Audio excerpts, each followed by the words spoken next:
Hello friends, मैं मनोज कुमार आपके बीच में लेकर आया मैकेनिकल इंजीनियरिंग एफएम मतलब फ्लूइड मैकेनिक्स फ्लूइड मशीन। इसमें हम सब अभी देखेंगे न्यूटन लॉ देखे थे, कूलिंग लॉ देखे थे। आज हम उसके आगे देखेंगे, जिसमें है पहला है डायनेमिक विस्कोसिटी। डायनेमिक विस्कोसिटी को म्यू से डिनोट करते हैं, होता है mu equal to tau upon d upon d y, जहाँ पर टाउ क्या है आपका स्ट्रेस है और आपका डी अपान डी वाई क्या है, वेलोसिटी है आपकी, इसको वेलोसिटी है आपकी, टाइमिंग वेलोसिटी। अगला है relative value of dynamic viscosity, किसकी ज़्यादा रहेगी, आपकी मरकरी की सबसे अधिक, उसके बाद वाटर, फिर पेट्रोल, फिर एयर का। सबसे ज़्यादा किसका, मरकरी का, सबसे कम किसका, एयर का है। उसके आगे देखेंगे यूनिट ऑफ डायनेमिक विस्कोसिटी। इसका अगर यूनिट देखेंगे तो एसआई पद्धति में एसआई यूनिट क्या हो जाएगी, न्यूटन सेकंड पर मीटर स्क्वायर। न्यूटन पर मीटर को क्या लिख सकते हैं, पास्कल लिख सकते हैं, बचा आपका सेकंड, पास्कल इंटू सेकंड हो जाएगा। तो वही अगर सीजीएल से देखेंगे तो जहाँ पर न्यूटन वहाँ पर डाइन हो जाएगा, और जहाँ आपका सेकंड है सेकंड बना रहेगा आपका, और मीटर गया सेंटीमीटर स्क्वायर हो जाएगा, जिसको क्या पॉइज भी बोल सकते हैं। और यही एमकेएस पद्धति में देखेंगे तो आपका केजी इंटू एफ, न्यूटन को क्या लिखेंगे, KG into F kilogram, KG into F, और आपका सेकंड का सेकंड है अपन मीटर स्क्वायर। अगर कन्वर्ट करें 1 पॉइज इक्वल टू 1 अपन क्या होता है 10 न्यूटन सेकंड अपन मीटर स्क्वायर। इसको अगर ऊपर ले जाएंगे तो 0.1 हो जाएगा पास्कल सेकंड। वही है सेंटी पॉइज करेंगे तो 10⁻⁻² पॉइज हो जाएगा, ठीक है। अगला effect of temperature on dynamic viscosity. अगर टेम्परेचर पर इफेक्ट पड़ेगा तब क्या होगी डायनेमिक विस्कोसिटी, वो पूछा है। तो अगर लिक्विड के लिए देखेंगे तो टेम्परेचर का बढ़ा रहे हैं तो क्या होगा, टेम्परेचर का बढ़ रहा है यहाँ पे, तो कोहेसिव क्या होगी, कोहेसन घटेगा। उसका कारण कोहेसन कारण क्या होगी, डायनेमिक विस्कोसिटी भी घट जाएगी। अगर एक गैस के लिए देखेंगे तो टेम्परेचर बढ़ा रहे हैं तो डायनेमिक विस्कोसिटी बढ़ रही, किसके कारण, मॉलिक्यूलर्स मोमेंट एक्सचेंज के कारण बढ़ रही है, क्योंकि ये भी बढ़ रहा है तो वो भी बढ़ जाएगी। इसी प्रकार देखते हैं काइनेटिक विस्कोसिटी। काइनेटिक विस्कोसिटी क्या होता है, उसको न्यू से डिनोट करते हैं, nu equal to dynamic viscosity upon mass density, जिसे क्या कहेंगे आपका म्यू अपन रो। अगर रिलेटिव वैल्यू में देखेंगे तो सबसे ज़्यादा इसमें क्या है, वाटर का काइनेटिक विस्कोसिटी कम है, किसके अपेक्षा, एयर के अपेक्षा, एयर की ज़्यादा है और वाटर की कम है। अगर यूनिट उसी के देखेंगे काइनेटिक विस्कोसिटी तो एसआई यूनिट में हो जाएगा मीटर पर सेकंड स्क्वायर, मीटर स्क्वायर पर सेकंड हो जाएगा। और यही सीजीएस में देखेंगे तो मीटर की centimetre square upon second square second हो जाएगा। इसको क्या लिखेंगे, स्ट्रोक लिखेंगे, इसको क्या बोलेंगे, स्ट्रोक भी बोलते हैं, ठीक है। तो 1 स्ट्रोक बराबर क्या होगा 10⁻⁻⁴, क्योंकि सेंटीमीटर में जो कन्वर्ट करेंगे -4 मीटर स्क्वायर इंटू सेकेंड, तो इसे एक स्ट्रोक बराबर क्या है 1 सेंटीमीटर स्क्वायर पर सेकंड है। वही 1 मीटर स्क्वायर पर सेकंड लिखेंगे तो क्या हो जाएगा, ये आपका यहाँ से यहाँ चला जाएगा तो 10⁻⁴ हो जाएगा, स्ट्रोक हो जाएगा।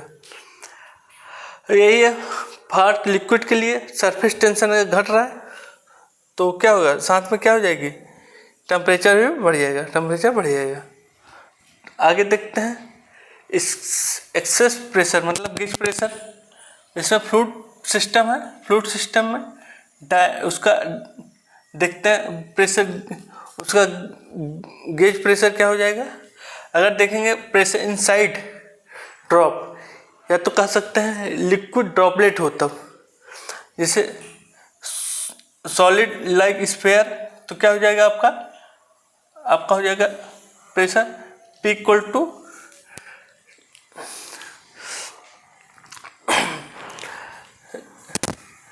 4 सिग्मा पान डी। ठीक है, ये डायामीटर की बात है। अगर रेडियस में चेंज करेंगे तो यहाँ डिवाइड बाई पूरे का डिवाइड 2 हो जाएगा, तो ये हो जाएगा 2 सिग्मा पान आर। अगर दूसरा है प्रेशर इनसाइड बबल, या तो कह सकते हैं सोप बबल के लिए, तो हो जाएगा P equal to 8 sigma upon D. यही रेडियस में बाई 2 कर देंगे, 4 सिग्मा हो जाएगा। अगला है प्रेशर इनसाइड लिक्विड जेट, या तो कह सकते हैं सिलेंडर, तो क्या हो जाएगा P इक्वल टू 2 सिग्मा पान ठीक है डी। अगर ये रेडियस में करेंगे तो बाई 2 हो जाएगा यहाँ पे। यहाँ पर आप सिग्मा क्या है, आपका सरफेस टेंशन है, और डी क्या है, डायमीटर ऑफ बबल। कैपिलरिटी क्या होती है, कैपिलरिटी इज द राइज और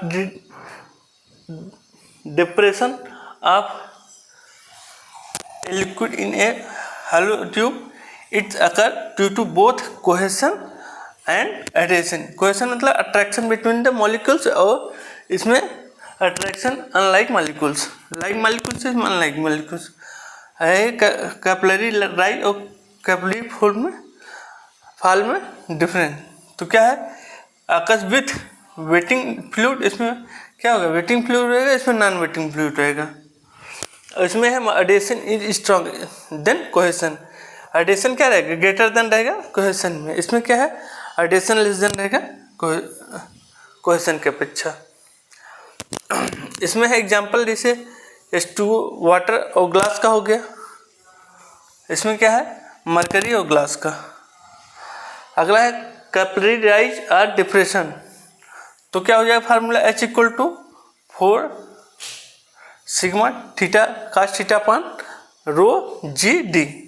जहाँ पर थीटा इक्वल टू 0 डिग्री है, तो क्या हो जाएगा, pure power and a clean glass tube के लिए हो गया।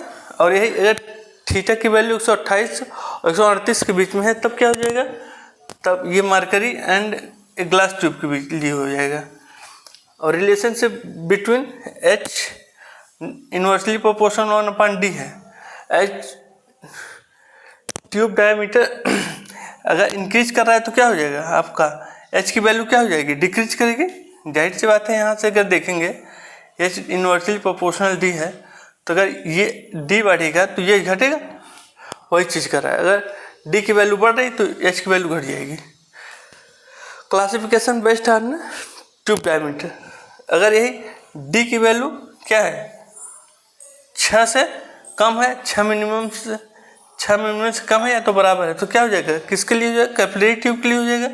अगर D की वैल्यू 6 से अधिक और 15 से कम, तो क्या हो जाएगा, पिजोमीटर ट्यूब के लिए हो जाएगा, पिजोमीटर ट्यूब के लिए हो जाएगा। अगर यही D की वैल्यू आपकी ग्रेटर देन 15 या उसके बराबर, तो क्या हो जाएगी, ये किसके लिए हो जाएगा, पाइप के लिए हो जाएगा। ये हो गया आपका कैपिलरी ट्यूब, ये हो गया पिजो ट्यूब, ये है पाइप के लिए।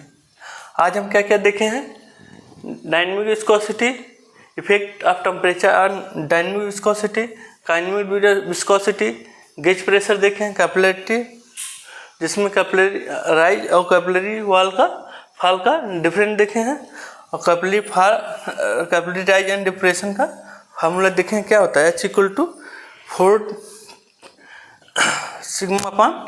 सिग्मा कास थीटा पान रो जी डी। और क्लासिफिकेशन बेस्ड ट्यूब डायमीटर भी देखे हैं। बाकी हम नेक्स्ट पार्ट में देखेंगे। तब तक के लिए धन्यवाद।